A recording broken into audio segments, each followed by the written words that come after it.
Hey, Miles, Raphael Haynes from the three-point conversion. In the second half, the fourth quarter, you all had an 8-point lead, and seemed like midway through it, of course, you all lost it. What did you see in your eyes, or what could you feel playing in the game what made y'all lose that lead? I'm sorry. I feel like we just had a lot of unnecessary help, and people are getting open threes out of that. Like Lou Will, you can't leave a guy like Lou Will or Bogdanovich open for three in the clutch. And we're just making just silly mistakes, but we usually don't make those mistakes in the clutch, so I don't think coach is really going to hone in on that a lot, but we'll fix it. We'll watch film and get it together. Richard Walker. Miles, Richard Walker, CarolinaSportsHub.com. You had been unbeaten in those situations heading into this, so you think this is more of an aberration and you'll fix it and move forward? Yeah. Like I said, we've been in these situations a lot, and before this game, every time we came out successful. So I'm not really too worried about it. I know what type of guys we have, and I know that we have guys that do well in the clutch, including myself. So I feel like we'll be good. Sam? Miles, you guys trailed by 17 in the first quarter. I know you battled back and took the lead towards the end of the second half, but what was kind of the reason to find that early hole and kind of force you guys to play from behind for much of the game?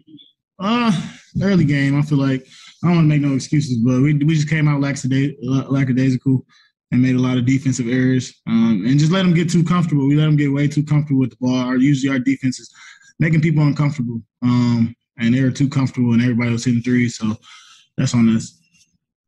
Thank you. Josh? Miles, can you bring me through that dunk you had on Capella and just what's going through your mind on that play? And do you ever, it might sound dumb, but do you ever even surprise yourself on some of these dunks you have? Honestly, I'll just be jumping, man. See what I do when I get in the air.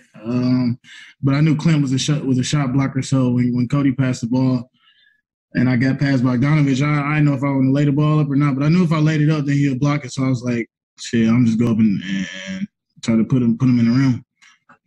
And that's what happened. Where does that kind of rank for you? I mean, it feels like one of your most impressive that you have, but I know you've dunked so many times. Maybe it doesn't rank your top 5. I don't know, but where's it rank? I think that ended up being in my top 3. I mean, I haven't had a good chance to look at it yet, but yeah, I'll check it out.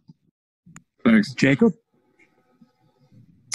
Hey, Miles, kind of on that dunk, they had a replay where LaMelo was up off the bench, jumping up and down. I mean, what's it just been like having him back around the team the last couple of weeks and whatnot?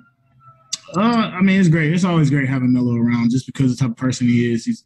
He's always positive energy. And I feel like we can feel that on the court too as well. Just having guys on the bench that's supportive. Everybody knows that Melo, he's dying to get out there and play. But for him to just be a great teammate is good to have him there.